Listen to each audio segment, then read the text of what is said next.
It's Tuesday, the 6th of December. This is Politics Live.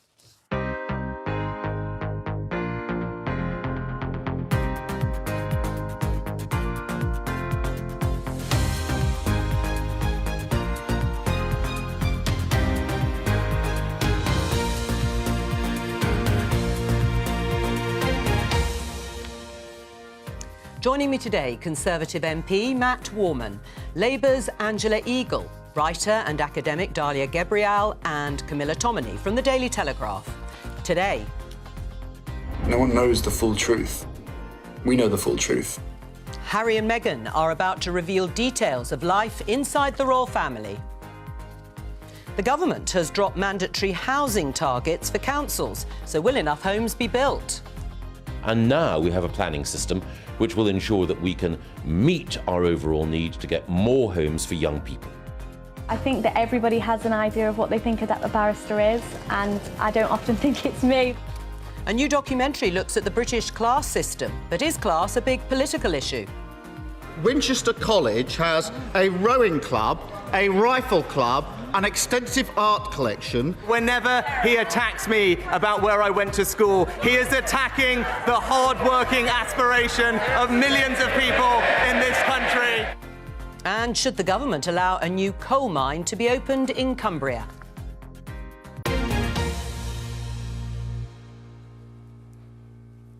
Let's start with Harry and Meghan.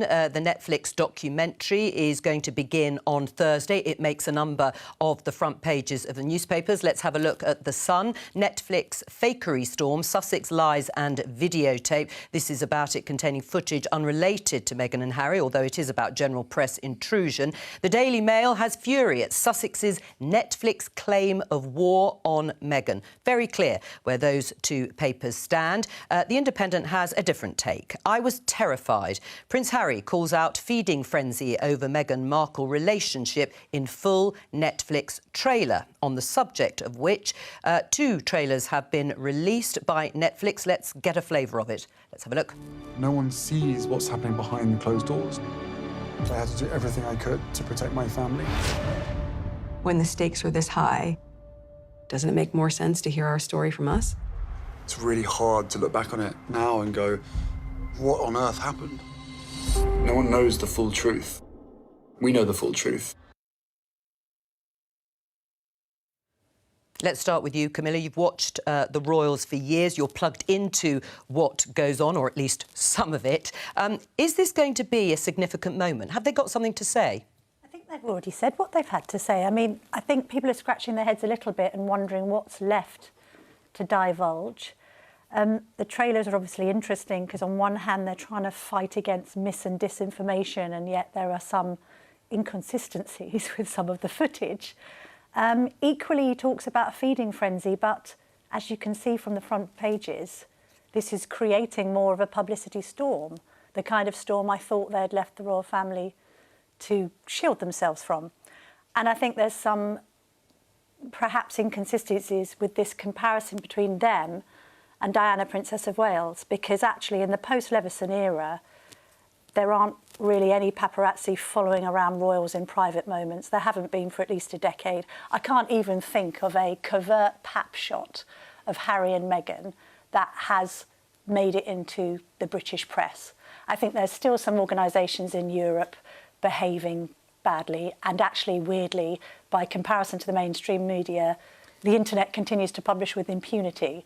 But this comparison doesn't quite sit right, because actually, in a way, compared with the Diana era, the royals haven't enjoyed more privacy, but yet these are royals who are now, with this documentary, I guess, invading their own privacy to tell their side of their truth. But there are two sides to every story, right? But one of the claims that Harry makes is that there's leaking, that there are stories that are planted deliberately to hurt the Sussexes. Is that true? Is that what goes on, Camilla?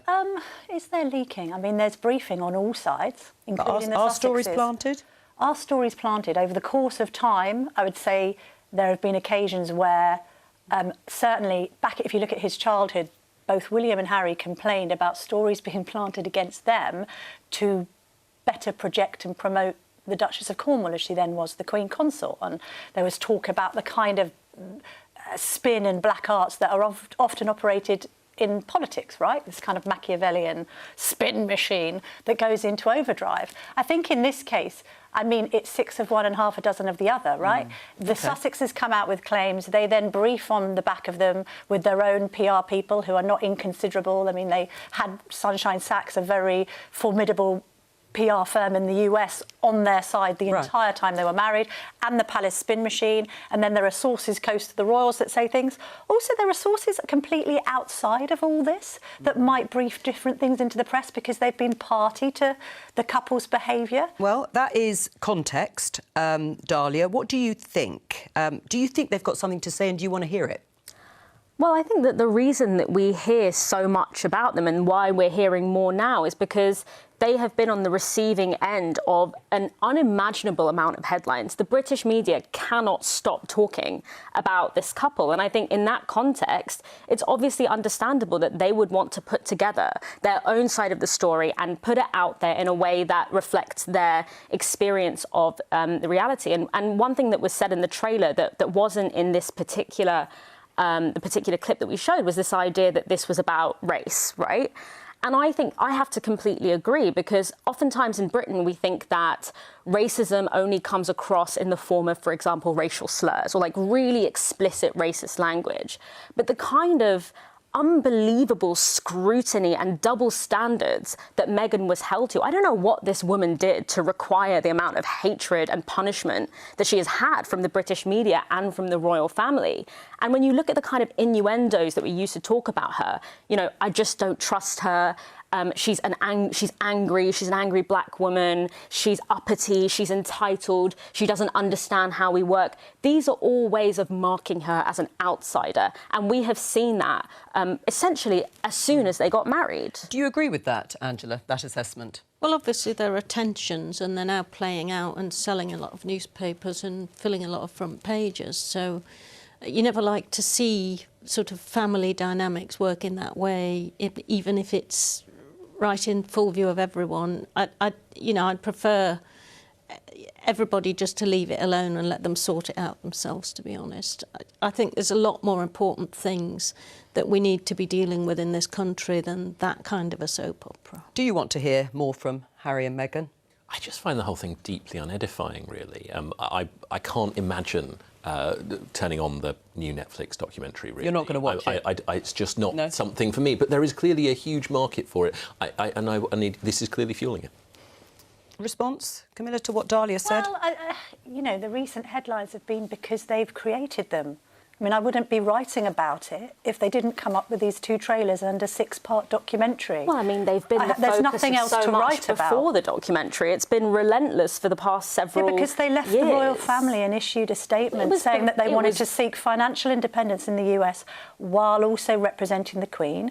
The Queen turned around, the late Queen at the time, and said, no, you can't do that. And then ever since they left for the US for a quieter life, apparently, all they've done is made a load of noise. I haven't heard a single... In all of the press coverage and hullabaloo that we've seen, I have bet it's only recently that we have actually seen anything coming directly from them. It's all been a media frenzy and a narrative surrounding them. We had a whole news story about the fact that someone made someone cry in the lead up to... I mean, I've never planned a wedding, but I thought someone crying was just the standard part of the process. Sorry, let's just set the record straight on this. It's all come from them. It's come from them with an Oprah Winfrey interview on prime time. It then came with an Apple Plus interview. It then came with a Spotify series. It then came from Meghan with her Archetypes podcast. So she's not allowed to... You just want her to disappear and stop and just take it all lying down. I'm saying you're the one who's surprised by the headlines, and I'm saying if they weren't putting this all out there, we wouldn't be covering it, would we? But the scrutiny precedes that. The hyper-visibility and the obsession with Meghan and Harry happened from the moment that they were married, before when they were still very up for being part of the royal... Well, there's always interest in members of the royal family. Yes, but it's very the same with William and Kate. It's very... Not all the Dahlia, can I just ask, was it all motivated, do you think, as you see it, negative press coverage by racism? I think what happened was that, much like with Diana, Meghan was initially really popular, particularly with social media, which the royal family has less influence over. And that was seen to undermine the hereditary position of the crown, which is William. and race was the lowest hanging fruit to cut her down with, in the same way that misogyny was for Princess Diana. We're going to move on, but I'm just going to give you this piece of news. If you've been following the story, the Conservative peer, Baroness Michelle Mone, is taking a leave of absence from the House of Lords to clear her name over allegations about her links to a firm awarded contracts for personal protective equipment during the coronavirus pandemic. Now, the news emerged actually in the last hour or so as Labour prepared to force the government to release records relating to the awards of contracts to the company PPE MedPro. Reports denied by Baroness Mone have suggested that the peer may have profited. Lawyers for her have consistently denied any role or function in the company, and her lawyers have said she is not connected to PPE MedPro in any capacity.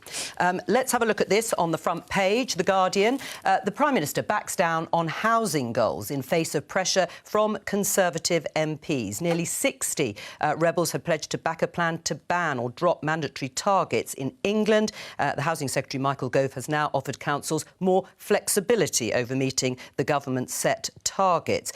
Two of the Tory MPs who put pressure on Rishi Sunak to back down are Bob Seeley and Theresa Villiers, and they wrote this joint piece in the Daily Telegraph. Our house-building agreement with Michael Gove will help deliver the community-led planning system we need. The government's just caved in, haven't they?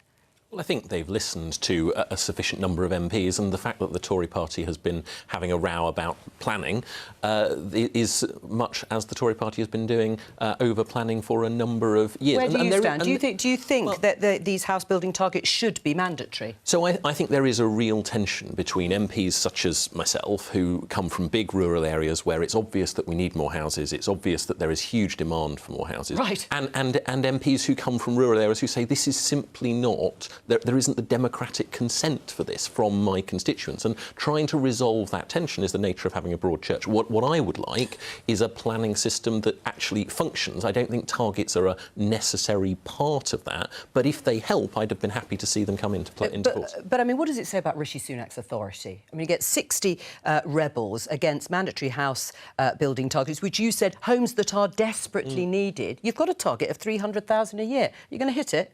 Well, I think the answer historically is probably not, and if this house-building target would have helped, I would have absolutely 100% supported it. But I think the most important thing here is, look, these are genuinely felt beliefs on the part of these constituency MPs. Right, so you give in every time there is a genuinely felt concern by a couple of Tory MPs. It's the nature of democracy. It's not good leadership to simply try and force people to do things that they don't believe are in the interest of their constituents. Well, look, the Labour Party said that they would actually support the government in the vote on this, in the bill. We could have got it through if Rishi Sunak hadn't been so weak that he was going to give in to this kind of not in my backyard attempt by his own MPs to stop him reaching these house-building targets. We could have got this change through the Commons. The Prime Minister chose to let those people who are on housing waiting lists, young people who can't get access to their own houses and their own living areas, many of whom are paying massively increased rents with no security, can't start a family, as house ownership plummets. He didn't do anything about that. He took one look at 60 of his own MPs and turned round and fled. What's wrong with councils? What's wrong with councils having a bit more control over house building in their area? They know best. Well, part of this is that there is never... You can never please everybody with planning applications, especially for housing. If people enjoy, particularly in areas where there are shortages, rural areas, they want things to stay the same, many people who are already there. We've got to have a planning system that actually balances the needs of young people for a home. I mean, a home is a necessity. It's not a nice to have. And actually, there's a great deal of damage being done to our society because people can't get access to affordable housing. And the social sector has declined. We've got 1.5 million people on housing waiting lists. The figures are very clear. Decline. And it's been a failure of successive governments. But the Conservative government actually said in its manifesto that it would do this. It's now ditched its manifesto. They're not going to reach their housing targets. This need for a necessity, your own secure home, is going to be let go again until we get a Labour government that's actually going to do something about it. We could have the partisan argument about the Tories inheriting the lowest number of house building starts. Well, let's talk about why Rishi Sunak did this particularly on the political side. So I think the more interesting argument has to be about how do you get a functioning planning system, and rows about housing targets are a part of that. Of course they are, but they're not sufficient to fix the issue. Is it, and does it underline Rishi Sunak's weakness, Camilla, over this? That's what the government wanted. Well, I mean, often a Tory Prime Minister's opposition is within his own party on the backbenches, right? I mean, that's historically proved to be the case. I think with house building, there has been a bit of a shift. I think you could look back to Tory voters being quite NIMBY, and I think they've actually become more YIMBY because they see the need to accommodate their children and grandchildren nearby, right, in the Tory shires, which are traditionally quite expensive places to live. Equally, I think there is a legitimate concern about any legislation that almost gives too much power to central government to issue diktats to councils where developments could be in inappropriate places, and also give too much power to developers. You know, this land banking situation that's gone on for far too long and has actually stopped developments from being pushed forward, I think is anathema to the public. Equally, I think the public are concerned about figures which suggest that there are 238,000 empty properties, and I don't mean properties that are on Airbnb or second homes, but actually empty properties that could be redeveloped. And the whole brownfield versus greenfield argument is a compelling one. Why build on the green belt when there are quite a few brownfield sites that could be these targets aren't about building on the green belt. But nobody's ever met targets, these targets aren't about building on the green belt. No one's met its targets since Thatcher sold off the council houses. But Labour and Tories, the mandatory housing targets are not about green belt versus brown belt, and they're not about more effective use of the land that's been bought and land banked. The Conservative Party has had 12 years to do something to discourage property developers from land banking. Genuine question, At the same time, they've also taken many donations from property companies during their time in office, and I don't think those two things Why didn't Labour meet its target either? Why do successive governments of blue and red not meet their target? Well, what's interesting here is that this is what the government wanted to do. That's what it was committed to do, but has decided, for whatever reason, not to push ahead or dilute the target of making them mandatory. Is it a vote winner or a vote loser, house building? Yes, NIMBYism versus people wanting to have homes that their children and next generations could afford. I mean, we are in a position right now where the number of households that are threatened with homelessness has increased by 10% in the past year. I don't understand anyone that can look at the situation that we're in with the number of unhoused people who are struggling, which is only going to get worse in the cost of living crisis, and not want to urgently do something to ensure that those people are housed. And I think I completely agree with the land banking question. Essentially, our housing system is a casino for the very wealthy rather than a system that is actually supposed to house people. And I think, once again, we are being governed at the mercy of internal battles within the Conservative Party, and it's everyday people that are suffering as a result of that. Let's talk about class, because a new BBC documentary has investigated how young people from working class backgrounds can secure jobs in Britain's elite professions. Let's take a look. It is worrying that I might not be the traditional, barrister. Sometimes I think, am I cut out for it? I don't talk like them. I haven't come from where they've come from. You watch the media, like TV, and they always say, like, if you've got a northern accent, you're so much less likely to get into these things. That's going to sort of pull you back. Like, I sort of feel like the accent that I've got sounds a bit stupid. Let's talk to my colleague, BBC presenter Amal Rajan, who made this documentary. Hello to you, Amal. Hey, Jo. How are you? What did you learn making this documentary about class? Wow, quite a lot. Several things. I've been thinking about this stuff for 20 years, but I learnt a huge amount in the 3 years that we've been making this particular series. One thing is about the different types of social mobility. So Catherine Bearable-Singh, the very impressive head teacher, who's now the boss of the Social Mobility Commission, or chair of it, talks about how we often focus on rags to riches stories, but actually there's a lot of movement in the middle, and that also counts as social mobility. Second thing I'd point out is the importance of geography. I mean, you heard some voices there from people that we followed from rural Somerset or Hull or Mansfield, and I realised the extraordinary privilege that I had growing up in London, which is where, frankly, whether in Westminster or here at the BBC, a lot of elite professions are still very, very much concentrated here. The third thing would be there's some quite innovative thinking going on. I don't endorse any of it, but it's quite interesting, some of the new ideas around new laws that you could initiate to make class a protected characteristic or give people a legal right to work experience.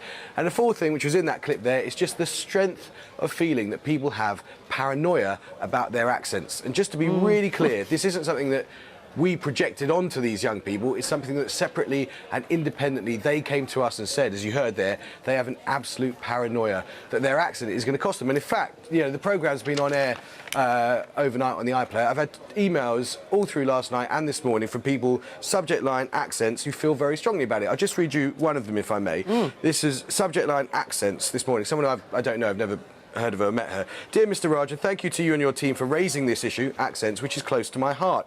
In the 1980s, when I was at university, an Oxbridge graduate professor told me I would need to lose my northwestern accent if I wanted to get on in healthcare. Whilst I've had a relatively successful career, the impact of such comments on people can be huge. You raise a subject that is very much part of the north-south divide and levelling up. Another message, just wanted to say, saw your doc in the class evening, really loved it, particularly the accent conversations. I've got emotional watching it. It's something I've been trying to vocalise for a while. So, regardless of whether or not accent bias is real, and we commissioned some interesting research about the prevalence of received pronunciation, which actually the BBC and Lord Reith are quite responsible for the spread of, a lot of people from, especially not from London, spend a lot of time thinking about their accents and how it might hold them back. Well, how interesting. Obviously struck a chord there. I mean, briefly, you've also talked to people who are in the top jobs.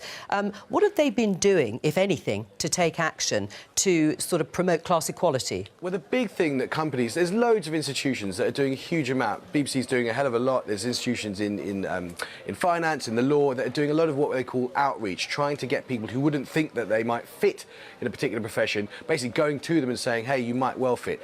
That's tricky in some professions, like medicine or law, where you do just basically need a level of education which not all people have. But it's interesting that there is a limit, I think, to what individuals and institutions can do. And actually, all the people who work in social mobility are increasingly coming to the view that it might need something much more fundamental, whether it's education reforms, whether it's these new sorts of laws that people are talking about, to try and make a solution that works for the whole country. Because these piecemeal ideas, endless good, you know, well-intentioned people, whether it's me or you, Joe, there's a limit to what individuals or indeed institutions can do. Amal, Rajan there. Thank you very much. Matt, is class a big political issue? Yes, I think it is. But I mean, I've always felt very uncomfortable talking about class because on the one hand, my dad was a sheet metal worker, my mum was a nurse who became a teacher. I was the first in my family to go anywhere near a university. But at the same time, all of their aspiration, all of their earnings went into sending me to the school that they thought would help me in the future. Now, I don't know where that means I sit from a class point of view, but I didn't stand up and do the selection speech when I was standing for this job to say I'm the son of a sheet metal worker. But I do think what came quite well in the Labour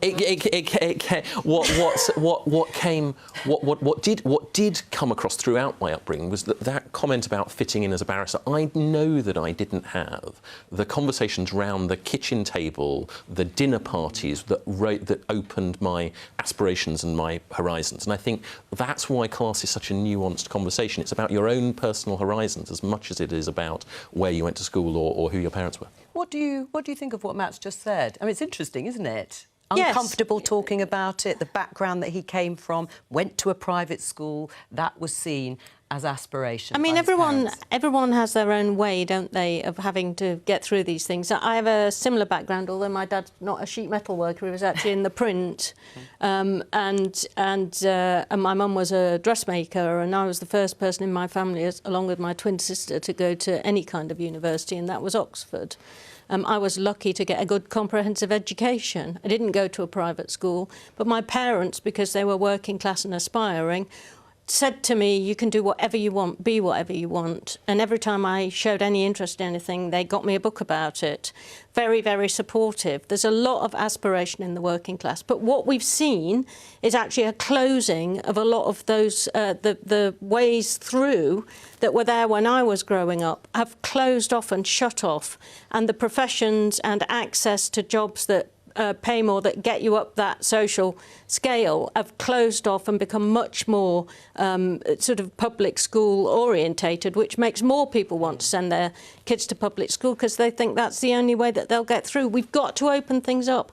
We've got to make certain, for example, that all of those sort of work experience programs, that doing internships, which only people who've got money at the moment that can afford to keep their kids in London or whatever for 6 months doing an internship and making all those commitments, they've got to be opened up. We've got to look at ways through, because our country is full of fantastically talented people in all walks of life that never get a chance because of the region they come from, their accent, what their educational opportunities are. Is class central to politics? 100%. And I think it's really important to think about what class is. Obviously, you know, there are class markers, so things like accent, but also class is a very material thing. I think in my generation, intergenerational wealth is everything. You know, when it comes to, for example, buying a home, I think it's like 50% of first-time buyers had a significant help from their parents, which implies that their parents have a level of wealth to pass on to them. And whether or not your parents have asset wealth is everything when it comes to your outcomes. The ability to take on unpaid internships. And I think this documentary focused a lot on very elite, like, finance jobs. But actually, in things like the creative and media industries, we are seeing basically no representation of people who don't come from wealthy families. And that has an impact on our culture that is very detrimental. For example, in media, 14% of people working in the British media went to private school. That's double the national average. That has a corrosive impact on our culture. And isn't that a problem, Camilla? A very small percentage of the kids in this country go to private school, and yet they are very heavily represented in professions like the media, the law, medicine, probably. Yeah. I mean, maybe it is, a problem.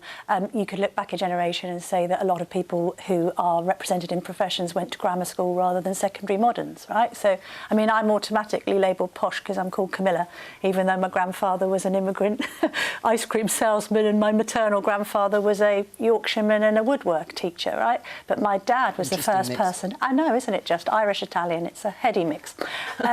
But I mean, Don't my get dad... on the wrong side of you. I know, especially with the ice cream. But, you know, my father was a NHS GP for years and years and years, and yet I consequently, I guess, have been raised to be a different class to my grandparents and my great-grandparents, and that sometimes happens. I don't think we should be pejorative about class against the working classes any more than the middle classes. Well, I looked it up, actually, the other day, how many people consider themselves middle class in this country, and it's around 59%. But then what does that term even mean? Right, well, of course, that is up for debate, as always. I mean, Labour's policy to put an end to tax breaks for private schools and use the money to improve standards in the state sector, is that going to be enough, Angela, to actually transform the issue of class? It's a start to say that when money is scarce, when the opportunity cost of having these kinds of tax breaks is that you're helping 7% of people who are already very privileged, when you could actually be putting that money to help 93% of people who are in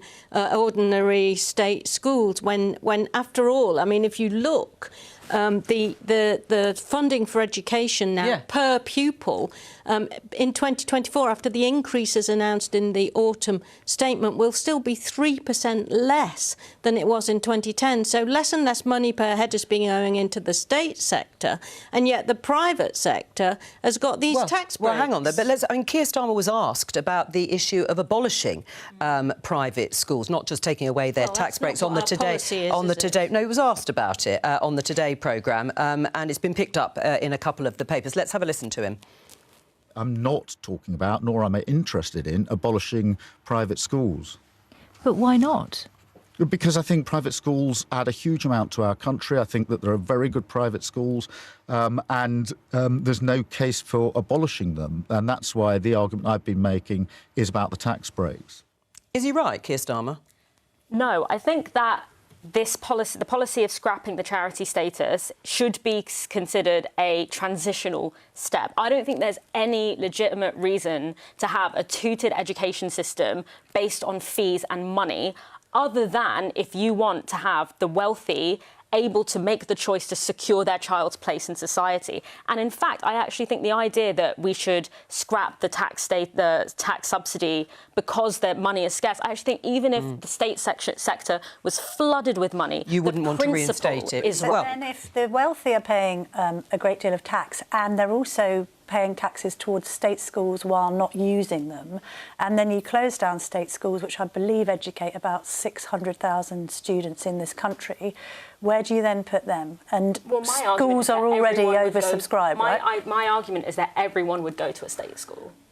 Well, I mean, so then you don't be have fair, a private this isn't Labour policy. It's not Labour policy, it's my policy. I understand, but I mean, I think rather than destroying institutions that some people wish to remain and use, you can actually repurpose them for the state. What you can actually do is create some of these opportunity pathways so that you can level up people's opportunities. That's what Labour governments have always wanted. The reality is that question to Keir Starmer got absolutely to the heart of it. This is economically illiterate virtue signalling. If you want to abolish private schools, then come out and say it. Don't pretend that there's a halfway house that is going to create a load of money that actually isn't sufficient to even cover the number of people that would end up in the state system as a result of this policy. Why do state schools have to pay business rates when public schools don't? I mean, it seems to me that equalising the treatment of that is the minimum that you could do. There are a range of things that you can do to improve people's opportunities and life chances.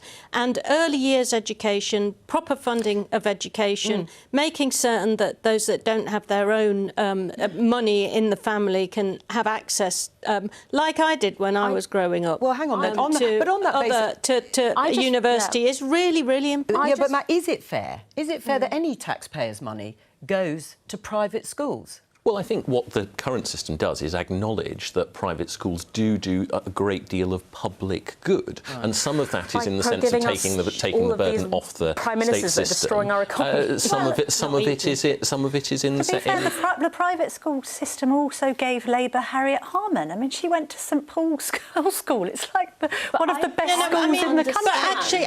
But I will come round to you. It produced Dame Kate Bingham, who has come out with the vaccine task force. I mean, why is it seen as a black mark against private school that it's produced some pretty successful pupils? Dahlia? Because it's an engine to make sure that only a certain sector of society can go on to occupy those positions. There is no reason. Actually, I have a great quote here. Which says, which basically says, are the children of the rich intrinsically more talented and worthy, more gifted and more deserving of celebration than the rest, or of course not, but our state-subsidised private schools continue to give them every possible advantage. That's from Michael Gove in 2017, and I have to say, But some might regard this talk as levelling down, not levelling up, to quote Gove. It's about levelling everyone so that they have the same start in life. Well, has Dahlia convinced you, Angela? Has she convinced you to be more radical? I'm always interested in Labour being more radical. I'm interested in the output of that radicalisation. Let's just look at the unfairness at the moment. 65% of the current cabinet were privately educated. 7% of people go to private schools. There's a massive over-representation of people that have groupthink and similar attitudes to things. And we've got to get in amongst that. If you look at the shadow cabinet, it's 15% of shadow cabinet are actually educated in public schools. So we've got to get more voices, more life experiences, more opportunities for people who've been shut out. And that traditionally is what a Labour government candidates, to be fair, Angela. There could be too many people from Oxford in politics, couldn't there? But let me put this to Matt Warren, because you mentioned the clash, we showed it in the headlines, between Keir Starmer and Rishi Sunak. And the Prime Minister accused Keir Starmer of attacking the hard-working aspiration of millions of people like his parents. I mean, is the Prime Minister saying if you don't send your children to a private school, you lack aspiration? No, he's not. I don't think he's saying that at all. But what I think he's clearly saying is that Labour is seeking to use this as a proxy for a very different kind of attack. They're trying to raise the issues that they think are electorally interesting about the Prime Minister. And that is the nature of politics. But I'd rather they were honest about what they were trying to do rather than trying to come up with what I say is clearly economically illiterate nature at virtue signalling. Let's have a look at this headline in The Observer. Cumbria coal mine plan is backward step, says Alok Sharma. Alok Sharma, president of COP26, the climate conference. We can also have a look at a tweet from him that says opening a new coal mine will not only be a backward step for UK climate action, but also damage the UK's hard-won international reputation through our COP26 presidency as a leader in the global fight against climate change. A government decision is expected this week about whether or not to open this new coal mine. It's been hugely controversial. Let's talk to Mike Starkey. He's the Conservative Mayor of Copeland. He joins us from Whitehaven in Cumbria. Why do you want to open a coal mine? Well, first of all, the massively positive economic impact it's going to have on my area and for my community. You know, this mine will bring with it 500 direct jobs and 1,500 jobs in the supply chain. It's £160 million worth of private investment, and it will really make a huge positive difference to people's lives, and it will give this community an opportunity to diversify its economy, which is very much nuclear focused at the moment, and give real opportunities, and hopefully, you know, help us retain some of the young people and attract new people into the area. When would these jobs actually come on stream if the decision to give it the go-ahead happens? Well, certainly over the next 18 months, we'll see a steady flow of jobs coming in. You know, these are real jobs. They're ready-to-go jobs. You know, you spoke about this mine being controversial. You know, there should be no controversy around it. You know, this is pretty much a no-brainer that this should go ahead. It's been approved on 3 separate occasions by the planning panel. Yes. Everybody's had every opportunity on both sides of the argument to make the case, and on every opportunity it's been recommended, and I'm very, very confident that the planning inspector, the independent planning inspector, will also have recommended approval. OK. I mean, what do you say to Alok Sharma, who says it's going to undermine our international standing on climate change when the UK, as he says, has done so much work to consign coal to history? I think his comments are absolutely ridiculous. You know, what we've got is what we should be doing is promoting everything that we have done in terms of climate change, because among the leading economies in the world, we have led the way. You know, as a country, the United Kingdom are only responsible for 1% of the total world's emissions. And in terms of coal, thermal coal, which is burned for energy, that will be phased out by the end of 2024 completely. But coal, which is for the manufacture of steel, is in huge demand. It's on the EU's critical list of raw materials, and it's better mined here in the most modern, environmentally friendly mine ever constructed and shipped around the world from other places. Well, listening to that, do you think it should go ahead?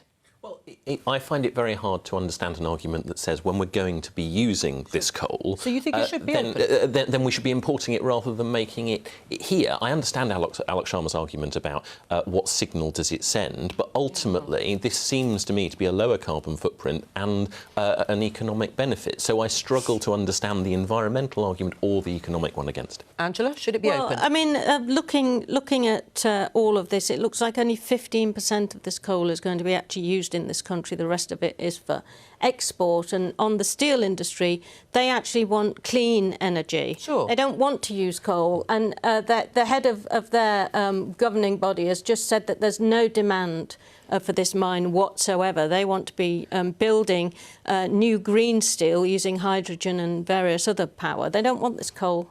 Mike? Yeah, they want to go ahead and not use coal, but we're decades away from that being viable.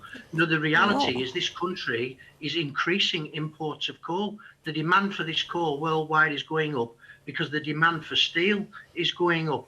So, you know, we have imported significantly more coal in the last 12 months than we did in the previous 12 months. So the demand is clear and obvious. Yeah. And, you know, if we're going to have the green industrial revolution, which we all want to see, with solar, wind, wave, and up here nuclear, we're going to need significant amounts of steel. Right. Well, what about the jobs? I mean, are you saying, Angela, that it's not going to create the jobs that Mike has clearly set out? And actually, sustainable jobs. What we actually need is a transition to green energy and a transition to energy that helps us deal with the climate crisis rather than making it worse. The steel industry in this country don't want this coal. They've made that quite clear during all of these arguments. So why not actually invest in cleaner, greener energy and get jobs going in something that can be long-lasting? For example, onshore wind. Well, let me just go back to. I mean, what about local support? How much support is there for this locally? Massive. It's you know, I would suggest 90% of the people in the local area support this mine. You know, and I'm thinking of the Labour voters right across Copeland and West Cumbria listening to Angela must be, you know, cringing with embarrassment that the Labour Party are rallying against significant jobs and significant economic improvement here in West Cumbria. Well, we'll have to imagine them. We'll have to imagine them cringing at this point. But I mean, devolution, which is what Keir Starmer was talking about yesterday. I mean, perhaps these sorts of decisions should be devolved. But the issue is on climate change and the issue on our international obligations and the fact that we need to have a green prosperity plan. We've got to invest in that. It's no good investing in older technologies with jobs that are not going to be sustainable because of where we are with the fight against climate change. It's really, really important that the money that we've got to invest, we invest in future clean, green energy for jobs in areas. Just before I come to you, elsewhere. I mean, it's a retrograde step, though, isn't it? I mean, the signal is not just a signal; it's a fundamental point. I mean, that's being made about which way this country is going. Well, I think there's no one who disputes that this is a transitional phase. No one wants to be doing this in the long term, but it is the jobs aren't sustainable. Well, no, I mean, it depends on. We're talking about decades as a process, so these are jobs that will be there for decades. It's a transition. I think this seems like an obvious thing where we have to be able to say we have an ambition and this is a step on that road. Dahlia? This is a deep political failure. Because the industry, employers and workers have been waiting for the government to produce a business strategy that creates a managed transition from a fossil fuel-based economy to a green economy. And out of lack of political will, expertise, the government has not produced that. And so that is why. And they're using this false opposition between jobs and action on climate change to conceal their own incompetence. What would happen with green jobs, Dahlia? I mean, people talk about green jobs, but where are they, these green jobs? Well, there are so many jobs in a just transition, which is a transition that puts workers' rights at the heart. Especially workers in fossil fuel industries have a lot of expertise that can be redeployed in these industries, and they're very open to it. Over 80% of offshore oil workers said that they would be open to leaving the industry. And one final point I want to make is that a lot of these oil and gas and fossil fuel jobs are not good quality jobs. They're precarious, they are not high waged, and so actually this is an opportunity to not only transition to an economy that is not going to destroy our sustainability and that is sustainable, but to actually produce jobs that are good quality, well-unionised, the political argument rights aside, with good employment. I think the political argument and the lack of planning is one thing, but because it is a transition, Mr. Starkey makes a good point, doesn't he, about needing something in the interim in order to fuel, literally, the building of the steel to then build the new non-fossil reliant industry. This coal is not appropriate for the steel industry. Exactly. But also, I think that I understand the concern because historically workers have been left behind in these kinds of transitions, like, for example, with deindustrialisation. But this isn't an answer. Well, let me get this from Mike, because these green jobs you talk about, would they be in your area, Mike? I mean, do you accept Dahlia's argument in terms of having... No, not at all. It's, you know, this mine's been rumbling on now for 7 years since it was, you know, it was first came on the anvil. And, you know, the Friends of the Earth and other protesters against this mine have been speaking about these green jobs that we could have instead. Well, 7 years down the line, the number of those green jobs that's actually happened is a round figure of 0. All right, Mike. Over the last 7 years, not one of those jobs has been created. On that note, Mike, I'm going to have to stop you, but thank you very much for joining us. Thank you to all of my guests for joining us today on the programme. I'll be back tomorrow for PMQs at 11:15.